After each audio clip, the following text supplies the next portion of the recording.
Hello, hello! Ça va être une vidéo que ça fait longtemps que j'attends de faire. Peut-être que je pourrais pas filmer en ce moment parce que je crois que je me fais demander mon sein, mais je suis pas certaine. On va attendre que ce soit plus clair. Aujourd'hui, je vais faire mon récit d'accouchement.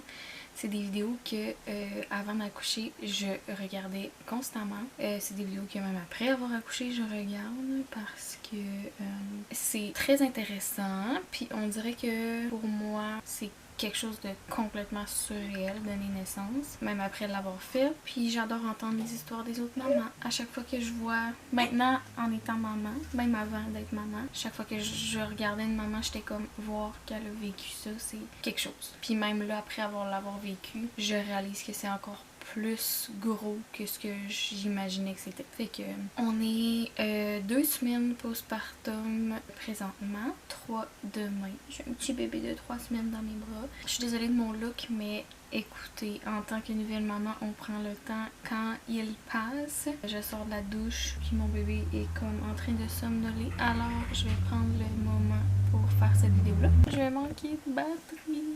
Je vais aller charger ma caméra. Je vais refaire cette vidéo-là une autre fois parce que clairement que l'opportunité se présentera pas de si tôt. Je t'aime. Je vous laisse là-dessus, puis je vous reviens d'ici très bientôt. Bonjour tout le monde! J'espère que vous allez bien.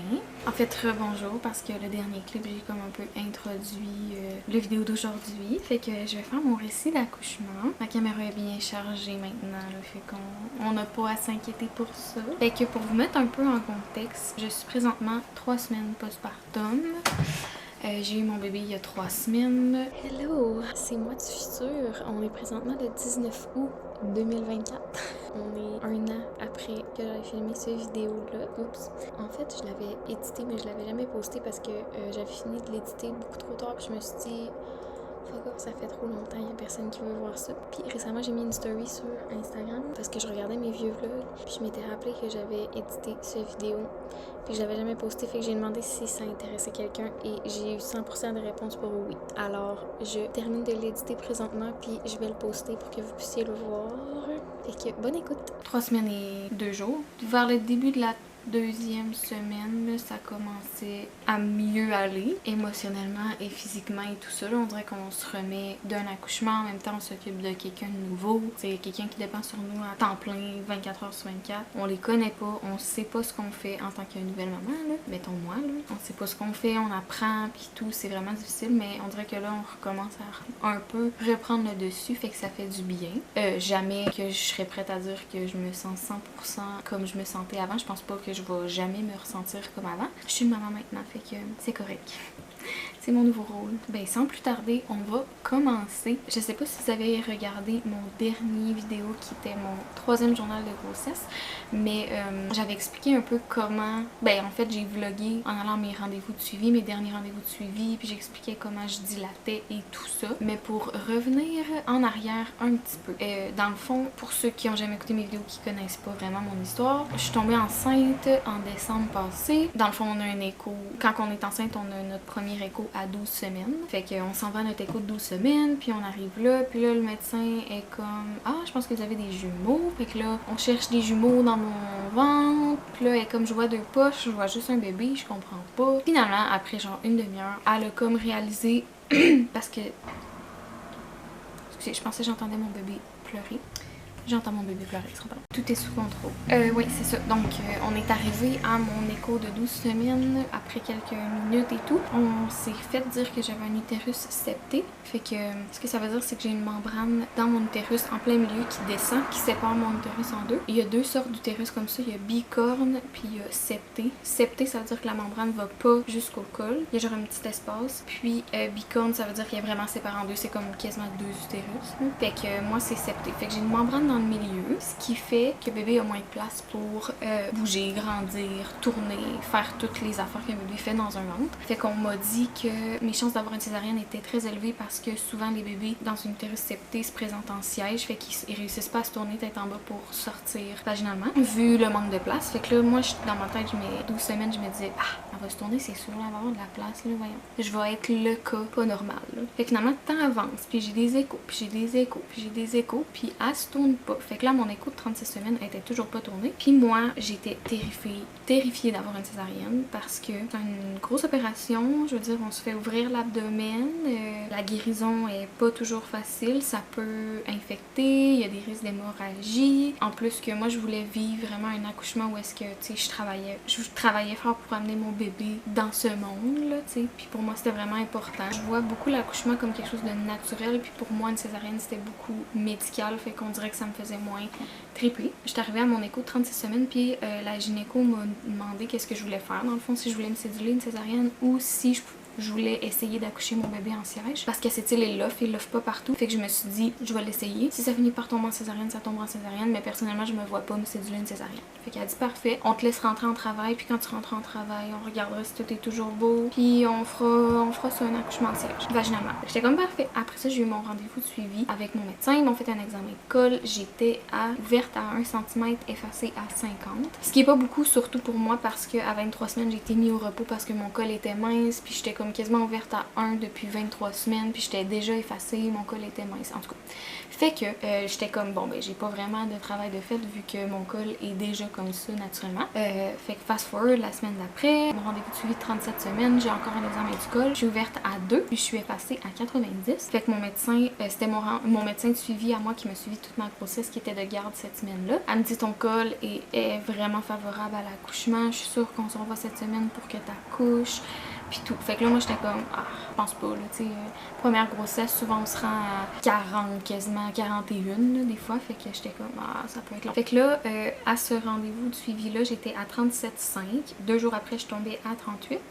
Ça, c'était le lundi. Fait que le lundi, je sors de mon rendez-vous, j'ai des saignements, j'ai des contractions, je perds du bouchon muqueux. Genre là, je suis comme, oh my god, ça se passe, ça se passe. Finalement, tout redescend, j'ai plus de contractions, j'ai plus de saignements, j'ai plus rien pendant 2 jours. Après ça, mercredi arrive, je tombe à 38 semaines. Non, excuse-moi, je tombe à 38 semaines le mercredi. Le jeudi, le lendemain, fait que j'étais à 38 semaines et 1 jour. Je me lève là, marabout ben raide là. Je suis comme, si je peux-tu accoucher? C'est quoi les faux espoirs que j'ai? Dans les semaines d'avant, j'avais des contractions puis tout, j'étais comme, on dirait que l'univers m'envoie des signaux vraiment mixtes. On va déjeuner avec mon frère, puis sa blonde, puis ses enfants cette journée-là. Puis là, je passe la journée là, puis je suis marabout là. Même ma belle-sœur était comme, je pense que t'étais écœurée, puis j'étais comme, je suis tellement écœurée là, genre. Puis je faisais tout là, je buvais mon thé de framboisier, je mangeais mes dattes, je faisais mon ballon, j'allais marcher, tout ce qui est possible pour accoucher. Je passe la journée chez mon frère, je finis par revenir ici en fin d'après-midi, puis je suis écœurée là. Je me dis, je vais faire mes ongles, ça va me remonter le moral. Fait que je fais mes ongles, je parle sur FaceTime avec ma tante, je fais du ballon en même temps. Puis là, je dis à ma tante travaille à l'hôpital. Fait que là, tu sais, c'était la dernière journée que mon médecin était de garde. Fait que j'étais comme, j'accoucherai pas pendant que mon médecin va être de garde, c'est sûr. Je suis tellement déçue. Je voulais tellement que ce soit elle. Puis là, elle est comme, on sait jamais. Fait qu'elle me demande si je veux aller souper avec elle. Puis j'étais comme, non, honnêtement, je suis juste marabout aujourd'hui, j'ai pas envie. Je vais rester à la maison. Puis je vais manger des céréales. Je me dis, je vais me faire une pizza congelée. Genre, faut que je soupe quand même si je suis marabout, faut que je mange là. Fait que je me fais une pizza congelée, après ça je me starte un podcast, puis je me dis je vais faire du ballon. Fait que là je fais du ballon pendant 1 heure. Mon chum il m'appelle, il dit je sors de la job, je vais aller faire un tour chez mon ami après la job. Fait que s'il y a quelque chose tu m'appelles, mais tu sais je viendrai pas à la maison tout de suite après le travail. Je suis comme qui est parfait, ni oui, rien qui se passe, je suis sûre. Fait que je fais mon ballon pendant 1 heure. Puis là ma tante elle m'appelle, elle dit je m'en viens faire un tour avec grand-maman. Fait que là ça vient faire un tour avec ma grand-mère. Fait que là ça fait 15 minutes sont ici, on jase, moi je suis toujours sur mon ballon, je bois mon eau parce que j'étais hyper déshydratée, j'avais full pas bu cette journée-là. Puis là on parle, puis tout. Fait que là je suis comme j'ai envie, je vais aller faire pipi. Fait que j'arrive sur la toilette, je suis en train de faire pipi. Puis là je fais pipi, puis ça arrête plus de couler, puis ça coule, puis ça coule, puis ça coule. Je suis comme là je crie dans la maison, je pense que je perds mes os. Ma tante a fait quoi? Fait que là elle s'en vient en course dans la toilette. J'ai même une vidéo de ça, je vais vous le mettre maintenant. J'ai perdu mes os. Là ok, les couches sont dans le... Non, excuse pas les couches, si j'ai les jambes pleines de... C'est parce que je t'allais laver un petit peu les jambes. Dans la bassinette du bébé, le petit berceau, il y a un panier blanc avec une poignée par-dessus. Il y a des grosses couches maxi-pad. Puis ça va me prendre une autre paire de bobettes. OK. S'il vous plaît. Pas de problème, tu peux. S'il vous plaît, merci. Ça, je vais prendre une grosse comme ça. OK, ça. Ça coule dans la toilette. Oh my god. J'ai peur d'avoir des grosses contractions là. OK. Je vous décris la scène, là, je suis comme... J'ai dit, je sais pas, c'est-tu mes os, mais ça arrête plus de couler, puis c'est plus pas du pipi, là. Fait que là, ma tante est comme, mais je sais pas, j'ai jamais vu ça, puis tout. Ma tante a jamais eu d'enfant non plus, fait que on est comme, what the fuck, c'est quoi qui se passe? Ma grand-mère est comme, je sais pas, c'est quoi? Fait que là, je dis à ma tante, ben j'ai entendu que si tu fais un moindre effort physique, ça va sortir encore plein d'eau aux jambes. Fait que là, je suis comme... Je vais me lever. Fait que là, moi, genre, je suis assise à la toilette, ça continue de couler. Fait que là, je mets même pas de serviette, je me prépare pas, je mets rien en dessous. Je fais juste me lever, ça fait pouche à terre, la grosse flaque, ça arrête plus de couler, ça coule, ça coule, ça coule. Là, je suis comme, oh my god, j'ai perdu mes os, j'ai perdu mes os. Fait que là, j'appelle mon chum, je suis comme, je viens de perdre mes os, faut que tu t'en viennes à la maison. Fait que là, il était comme, tu me niaises-tu, là? Il pensait que je niaisais. Fait que là, il s'en va à la maison. Pendant ce temps-là, j'appelle la maternité, j'essaie de finir mes bagages, j'étais le chaos ici. Ma tante me suivait en arrière à quatre pattes, elle essuyait en arrière de moi parce que je coulais. Ça avait juste aucun bon sens. Ça, c'était le jeudi soir, le 10 août. J'étais à 38,1. Fait que c'est ça, je finis par appeler la maternité, j'explique, puis tout. Puis, comme parfait, ben, finis de préparer tes affaires, puis on t'attend. Fait que là, moi, je suis pétrifiée de commencer à avoir des contractions qui font mal parce que je sais que quand tes os sont percés, puis tes contractions embarquent sont violentes. Là. Fait que là, je fais mes affaires. Puis là, mes contractions embarquent pas. Fait que je suis comme, tu sais, tant mieux, mais j'ai rempli, tu sais, ça a pris comme 10 minutes le temps qu'on finalise nos bagages puis qu'on parte à l'hôpital. J'ai rempli 2 couches, 3 serviettes sanitaires maxi-pad, là, puis ça me coulait sur les jambes. Là, j'étais comme, faut que j'aille à l'hôpital en bobette, je peux pas me mettre des pantalons, genre les pantalons tremblent. En tout cas, fait que j'ai fini par mettre des shorts, puis j'avais une serviette de bain entre les jambes. Fait que là, on pack le char, on s'en va. On arrive à l'hôpital, j'ai ma serviette entre les jambes, puis j'ai mes gougounes, puis on entend mes gougounes faire squinch, squinch, squinch, parce que ça me coule, ces jambes, ça coule. Je laisse une trace en arrière de moi dans l'hôpital, genre. J'étais comme, c'est normal, ça coule autant. Voyons, non, j'ai donc bien, ça n'a donc pas rapport. Fait que là, mon chum est comme, je sais pas. Quand on arrive en maternité, puis là, les infirmières sont comme, ils me regardent, sont genre. Ok, il y a beaucoup de liquide, hein? Je suis comme, ah oui, il y a beaucoup de liquide. Elle est comme, ben oui, là, c'est rare qu'on voit ça. Je suis comme, ok.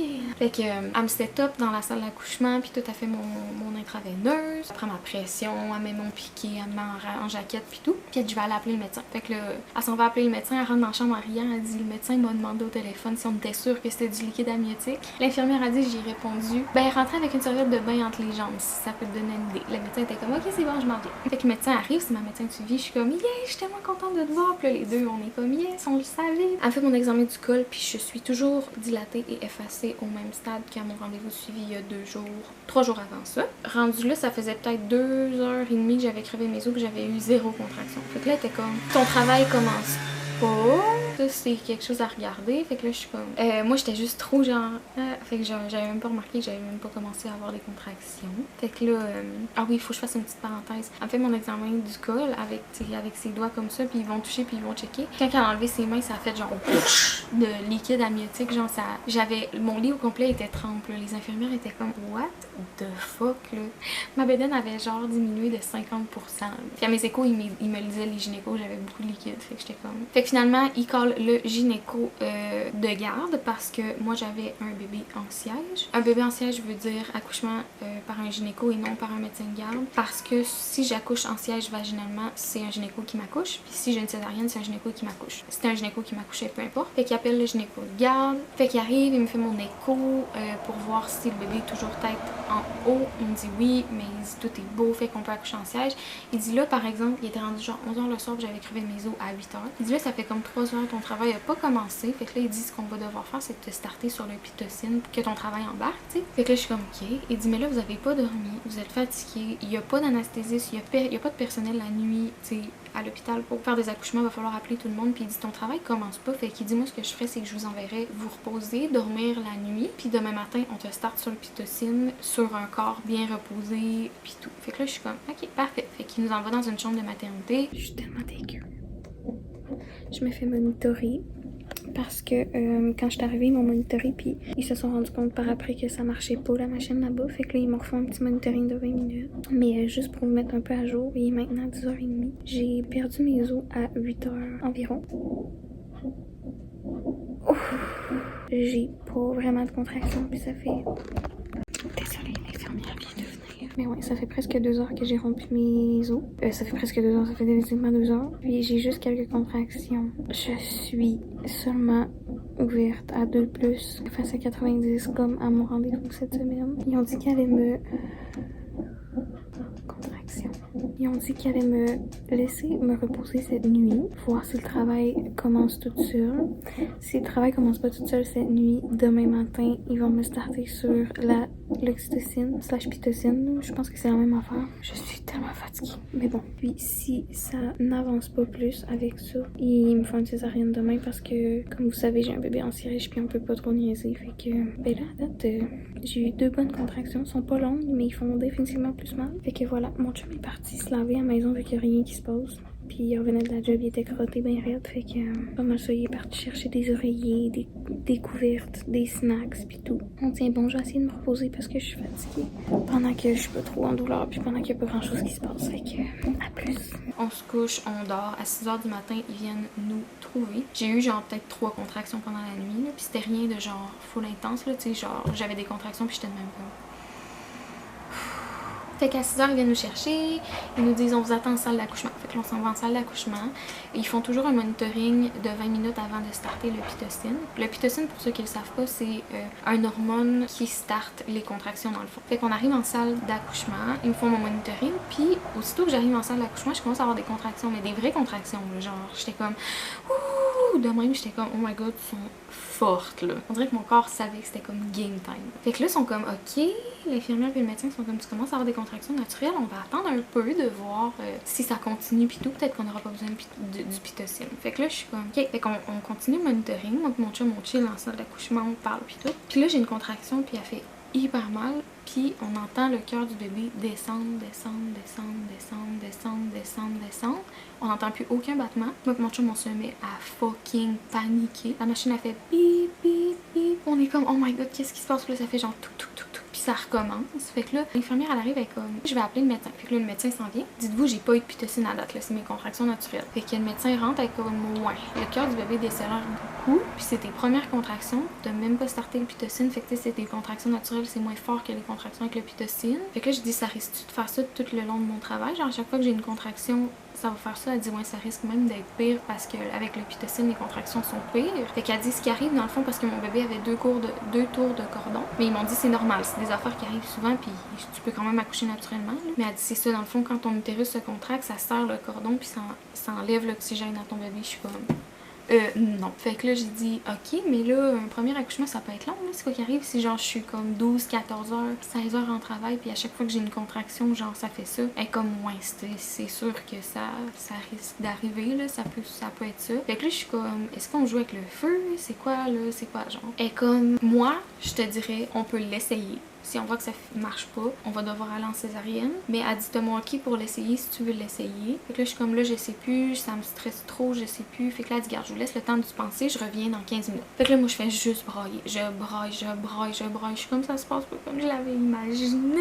Moi, je pensais que genre, j'allais avoir des belles petites contractions, que mon travail allait bien aller, j'allais dilater, j'allais ouvrir puis j'allais pousser mon bébé. Je m'attendais pas que ça arrive, tu sais. Là, je suis comme, je sais pas quoi faire. Mon chum, il est comme sérieux, va en césarienne, ça te met toi, ça peut te mettre toi et bébé en danger. Mais il est comme, c'est toi qui le sais, mais moi, si j'étais toi, j'irais en césarienne. Mais je suis comme, je peux pas croire que j'accoucherais pas mon bébé vaginalement, j'ai toujours voulu ça. Puis là, j'étais pas capable de me faire à l'idée. Je faisais juste broyer, fait que là, j'étais comme, faut que j'appelle maman. Fait que là, j'appelle ma mère me dit la même affaire. Fait que là, je suis comme, oh my god. Fait que là, la médecin, elle revient après comme 15-20 minutes dans la salle. Elle dit, puis finalement, vous faites quoi? Fait que là, moi, je fais juste broyer. Puis là, je suis comme, je sais pas, qu'est-ce que je veux faire, je sais pas plus. Puis tout. Fait que là, comme, je comprends que t'es stressée, puis que genre, tu veux pas la césarienne, puis que tu veux pas. Mais elle dit, là, tes os sont crevés, ça fait comme presque 12 heures. Notre décompte est commencé parce que là, il y a des risques d'infection. Faut pas que ça prenne trop de temps. Fait que là, faudrait soit starter la pitocine ou décider si on s'en va en césarienne. Fait que là, je suis comme, là, faut décider. T'es comme, ouais, faudrait comme décider, là. Fait que là, je dis, ok, on fait une affaire, tu check mon col. Si j'ai avancé, si j'ai du travail de fait avec les contractions que j'ai eu genre 10 contractions, je vais l'essayer. Puis si j'ai rien qui a bougé, rien de fait, on s'en va en césarienne. Fait que là, elle est comme parfaite. Elle me fait mon examen, puis elle est comme, il y a rien qui a bougé. C'est pareil que tantôt. Fait que j'étais comme, on va aller en césarienne. Fait qu'elle était comme, ok, parfait. Puis rendu là, il était rendu 8h30 du matin. Fait que là, elle dit, je vais aller appeler le gynéco. Moi, je fais juste brailler, là. Je compte ça comme si, genre, comme si j'étais comme, ok, parfait. Mais pas du tout, là. J'étais juste comme, ah, de même, là.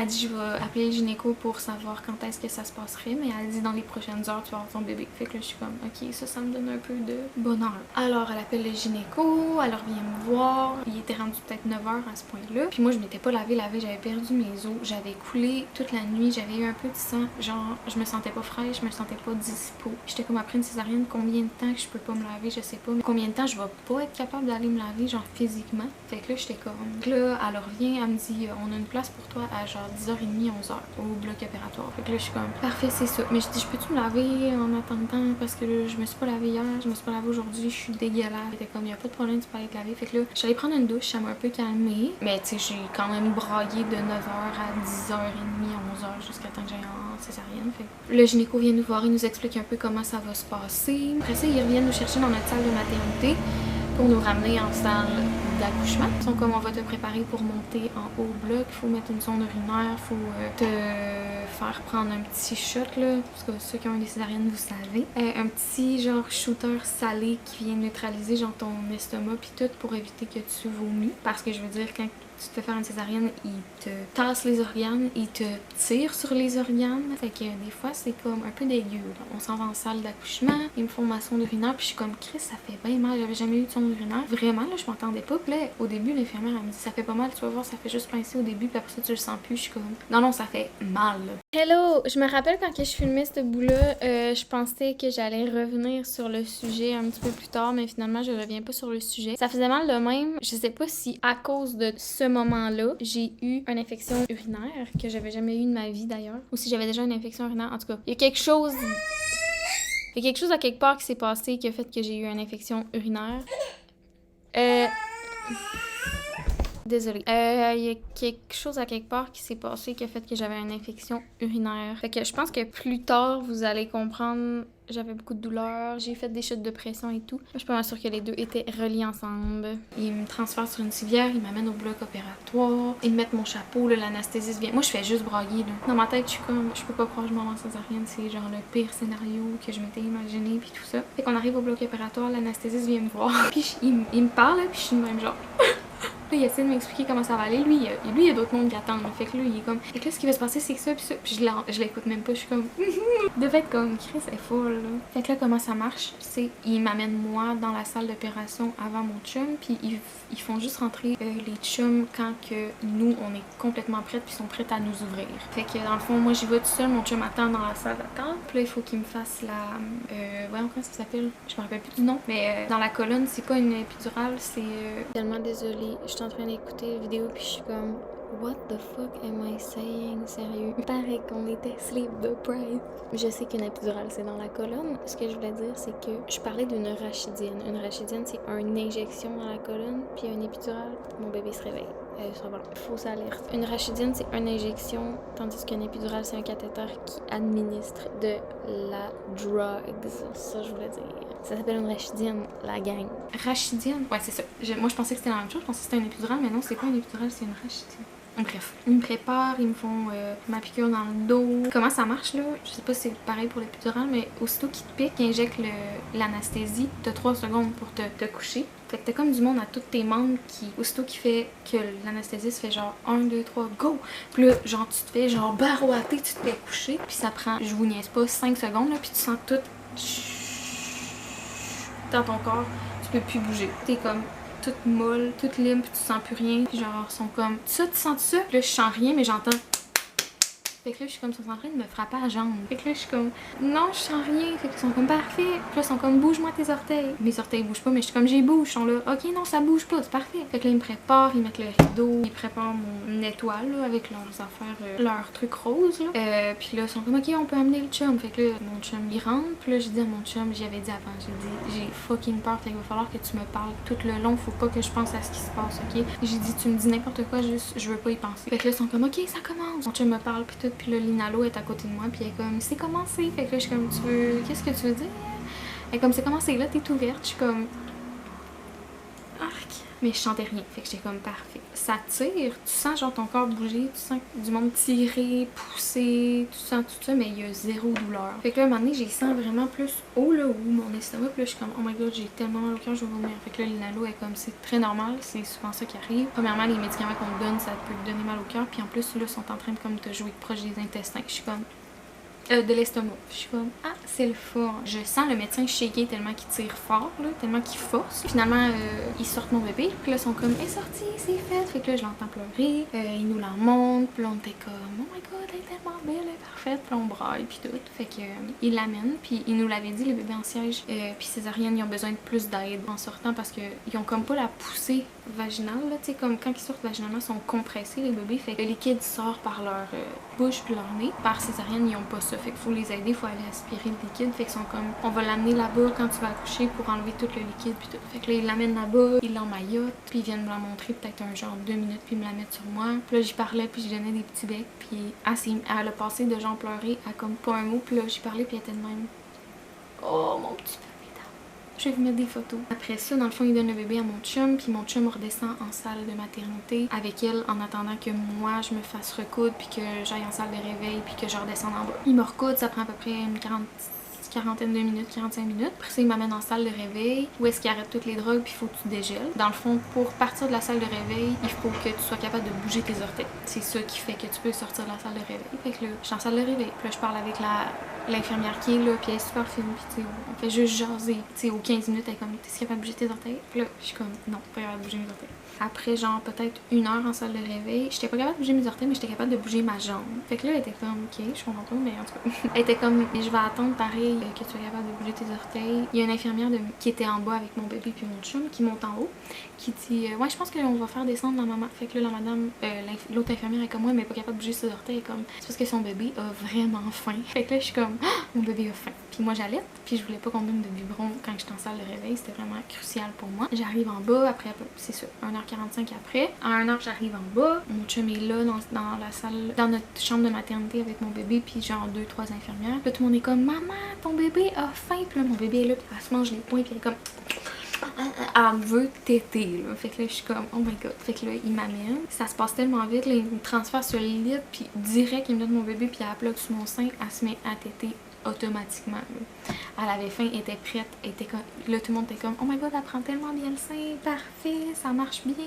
Fait que j'étais vraiment contente. Moi, c'était vraiment quelque chose d'important pour moi d'allaiter mon bébé. Si ça marchait, évidemment, elle a super bien pris le sein, puis c'est une très bonne mangeuse, une très bonne buveuse, pardon.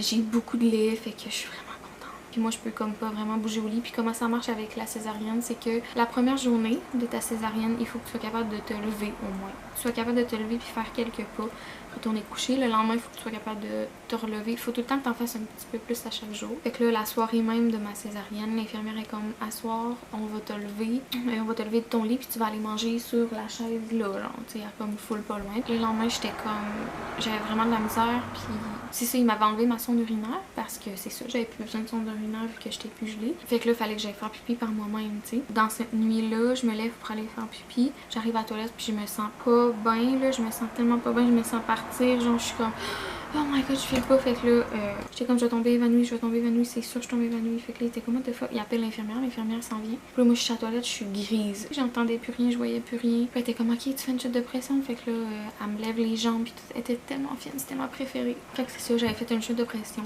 Elle dit, là, aussitôt que tu te sens mieux, on va se dépêcher à retourner dans ton lit parce qu'il faut te mettre les jambes plus haut de la tête. Le lendemain, même chose, je me lève pour aller faire pipi, je refais une chute de pression sur la toilette. C'était comme, je pense j'en ai fait 4 ou 5, genre. Tu sais, les infirmières étaient comme, t'as perdu beaucoup de sang, t'as eu une opération, t'as la chute d'hormones, t'es couché comme tout le temps, puis là, quand tu te lèves, ton sang il se disperse mal, puis tout. Je dis, c'est normal, mais tu sais, faut que tu y ailles tranquillement. Mais j'y allais fucking tranquillement, ça me prenait genre une demi-heure avant la toilette, puis c'est juste à côté, là. Mais là, ils viennent nous voir le lendemain que mon bébé est né, puis mon bébé est devenu jaune en genre 1 heure, là. Genre, elle était toute rose, toute parfaite, puis on était comme, voyons, elle est bien jaune, genre. Fait que là, ils sont comme, on va lui faire une prise de sang. Ils font une prise de sang, ils sont comme, son taux de bilirubin est dangereusement haut. Fait qu'il faut la mettre en photothérapie. Fait que là, on est comme, hostie, ok. son taux de bilirubine, c'est... en tout cas, c'est la jaunisse dans le fond. C'est le taux de cellules, whatever, dans le sang qui dicte la jaunisse. Fait que là, ils sont comme, faut la mettre sous les incubateurs maintenant. Genre, c'est crucial. Ok, moi, je suis en césarienne, clouée au lit. Je suis pas capable de me lever ni m'occuper de mon bébé. Mon bébé est dans l'isolette à l'autre bout de la salle de maternité. Je peux pas la toucher, je peux pas aller la voir, je peux pas... Tu sais, comme je la vois pas, elle est à l'autre bout. Elle pleure dans l'isolette, je peux pas me lever pour y aller. C'est tout mon chum qu'il faut qu'il fasse. Elle a passé 36 heures dans l'isolette. Les premiers 24 heures, elle avait pas le droit de sortir. Fait qu'il fallait que je pompe mon lait puis qu'on lui donne à la seringue dans l'isolette. Et je pense que ça fait que j'ai eu une grosse montée de lait puis j'ai eu beaucoup de production parce que je remplissais genre des 65 ml de colostrum. C'était orange là. Puis moi, j'avais vraiment peur de pas assez produire puis de pas être capable d'allaiter pour ça. Fait que c'était vraiment dur les 2 premières journées de pas pouvoir coller mon bébé. Je voyais tout le monde qui venait, genre, nos mères venaient à l'hôpital, collaient mon bébé puis allait la réconforter quand elle pleurait dans l'isolette. Puis moi, je servais absolument rien dans le lit. Mon chum, fallait qu'il s'occupe de moi, fallait qu'il s'occupe du bébé. Je servais à rien. J'étais comme, je me sens tellement inutile, c'est tellement de la merde. Après ça, c'est ça, il prenait des prises de sang régulièrement pour voir son taux descendre. Puis son taux descendait super bien. Fait que après 24 heures, ils m'ont donné le droit de la sortir pour l'allaiter aux 3 heures. Fait que je la sortais, je l'allaitais, puis elle retournait dans l'isolette. On a fini par rester 4 jours à l'hôpital. J'ai accouché le vendredi, puis on est sorti le lundi, mais on est rentré le jeudi soir. Puis le lundi soir, on a eu notre congé. Est-ce que je peux vous dire à quel point c'est de la merde d'avoir son congé le soir? Il était 6 heures, puis ils nous ont donné notre congé. C'était l'heure de boire du bébé. Elle avait pas pris son bain encore à l'hôpital parce qu'elle était dans l'isolette. On n'avait pas eu de démo de bain non plus. On n'avait pas soupé. Fallait pacter le char. On est arrivé ici. Il y a rien, tu sais, il y a rien de setupé là. Fait que là, moi, je peux pas me bouger à moitié parce que je viens d'avoir une césarienne. Mon chum, faut qu'il fasse ça. En tout cas, c'était vraiment pas le fun. Puis là, fallait se faire à souper avec un nouveau bébé. On sait pas crissement pas qu'est-ce qu'on fait. On arrive ici, on est brûlé. On a genre dormi 1h30, 2 heures par nuit dans les 4 derniers jours. C'est quoi? C'était pas le fun la première nuit là, la première soirée, je trippais pas. Puis j'ai eu ma montée de lait le lendemain. Fait que le mardi, c'est la journée que l'infirmière est venue à la maison, enlever mes points, puis regarder la jaunisse de bébé. Puis à ce point-là, il fallait que je l'allaite vraiment régulièrement aux 3 heures avec une alarme et tout là, parce que fallait qu'elle évacue les selles, le pipi pour faire passer la jaunisse. Puis j'ai eu ma montée de lait cette journée-là, mais mes seins durs comme la table, rouges, enflés, plein de veines, genre full dégueulasse, puis ça faisait mal. Oh my god, mes mamelons saignaient, genre ça allait pas là, puis l'infirmière était ici. Moi du futur, je vais juste faire un disclaimer, ok? Je regarde ça 1 an après, puis c'est des détails que je me souvenais pas, puis que honnêtement, je pense que c'est ça qui fait que les femmes ont d'autres enfants. Dans ce temps-là, je t'aurais pas dit que j'aurais voulu retomber enceinte bientôt. Maintenant non plus, là, je dis pas que je vais retomber enceinte bientôt, mais je vais définitivement retomber enceinte un jour. Mon but, c'est pas de faire peur aux mamans. Si t'écoutes ça puis tu vas accoucher, je suis 1 mois postpartum, 1 mois, allô, 1 an postpartum, et je me rappelle plus de rien de ça. Là, je m'en souviens parce que je l'écoute, mais ça m'a définitivement pas marqué à un tel point où que je suis traumatisée. Puis là, je dis ça comme si tout était genre la fin du monde, mais je pense que 3 semaines postpartum, c'était tellement frais que j'étais comme in the thick of it, fait que c'était de même que je le vivais. Mais aujourd'hui, c'est une toute autre histoire. Alors voilà, je veux pas vous faire peur, je veux pas vous décourager, je veux pas... Genre, on dirait que ça sonne négatif, mon histoire, quand je la raconte là-dessus. Mais je pense que c'était comme très fraîchement dans ma tête. Et oui, je pense que c'était un petit peu traumatique pour moi à ce moment-là. Mais bref, je suis désolée si ça fait peur à quelqu'un. Elle était comme, faut que tu te checkes pour de la fièvre. Puis elle était comme, sérieux, ça fait 20 ans que je fais ça. Puis c'est rare qu'on envoie des montées de lait de même. Tu sais, genre, il y avait rien qui me soulageait. Là, je me pompais, puis ça changeait rien. J'allais dans la douche, je massais mes seins pour faire sortir le lait, ça sortait pas. J'ai fait la méthode du verre d'eau, mais moi c'était plus un gros cul de poule d'eau là. Dans le fond, tu mets de l'eau chaude dans un verre ou dans un bol, puis tu laisses tes seins tremper, puis ça fait juste sortir du lait. Le bébé avait de la misère à prendre mon sein parce que mon mamelon, il existait plus tellement mon sein était gros là, c'était comme plat genre. Finalement, ça finit par passer. Moi, ça a super bien guéri ma césarienne. En tout et partout, c'était moins pire que ce que je m'étais imaginé. Je m'imaginais vraiment le pire. Ben en fait, si tu m'avais demandé ça les 2 premières journées, j'aurais peut-être pas dit ça. C'est sûr que c'est quand même une césarienne. Genre, j'en aurais pas pour le fun, mais c'est moins pire que ce que je m'étais imaginé. Mais un petit truc, si vous allez avoir une césarienne bientôt, demandez vos antidouleurs régulièrement à l'hôpital parce que moi, j'attendais qu'eux autres me l'amènent, mais il faut que tu le demandes. Fait que là, j'étais comme, j'ai vraiment mal, est-ce que je peux avoir quelque chose? Puis il était comme, ouais, t'es dû, ça fait longtemps. Je suis comme, prenez-les rendus à la maison vraiment beaucoup de jours. Genre, aussitôt que vous avez un peu de sensibilité douleur, continuez à les prendre. Prenez vos laxatifs. Parce que sérieux, le premier caca postpartum, il est terrifiant. Ça a super bien été. C'était mon récit d'accouchement. Voir que j'ai accouché, je peux pas croire. On dirait que je regarde les femmes qui ont accouché. J'étais comme, voir, c'est tellement surréel comme expérience. Je peux pas croire qu'il y a des femmes qui vivent ça plus qu'une fois dans leur vie puis qui continuent à vivre normalement. Genre, je suis comme, notre corps est fucking insane là. Comme ça que mon vidéo se termine. J'ai entendu mon bébé pleurer et je suis partie et je suis jamais revenue. Fait que je vous fais un outro pour vous dire merci d'avoir écouté. Même un an après, j'espère que vous avez apprécié. Je crois que c'est mon top 1 vidéo préférée à regarder. Fait que je voulais faire ça pour vous. Hope you enjoyed. Puis j'espère refaire une vidéo bientôt. Bye!